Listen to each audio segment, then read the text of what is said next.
মাশাল্লাহ, মাশাল্লাহ আমার জন্য ঢাকা ক্লাব থেকে অনেক, অনেক মজার খাবার এনেছে। যেরকম এখানে আছে গরুর বিরিয়ানি, সেই সাথে আছে সালাদ। আর এটা হলো ক্যাশু নাট সালাদ।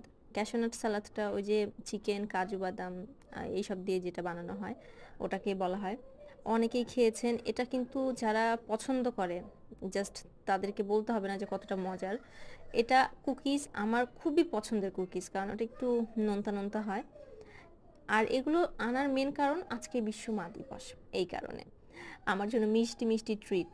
এই যে এটা হচ্ছে ছানার পায়েস। ছানার পায়েসটা সত্যি বলতে খুবই মজার ছিল। মা দিবসটা আসলে আমরা সেলিব্রেট করি একটা ওকেশন হিসেবে, কিন্তু মায়েদের কাছে প্রত্যেকটা দিনই সুন্দর যদি তার সন্তান ভালো থাকে, সুস্থ থাকে।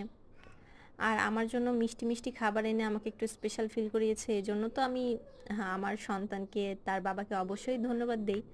এত সুন্দর সুন্দর আমার পছন্দের সব কিছু এনেছে। মিষ্টি এনেছে। এখানে আরেকটা হচ্ছে ইয়ের bread, brown bread, wheat bread লেখা আছে প্যাকেটে।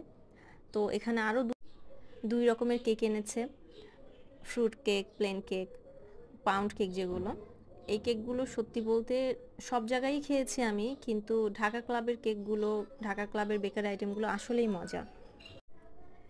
এই কেকগুলোর পরে আমি আরেকটা আমার পছন্দের একটা খাবার শেয়ার করব, যেটা আমার জন্য স্পেশালি আমার ট্রিটের জন্য এনেছে। সেটা হচ্ছে দই। দই শব্দটা দুই অক্ষরের হলেও এই দই জিনিসটা যারা পছন্দ করে তাদের কাছে কিন্তু এটা একটা অমৃত ফুড।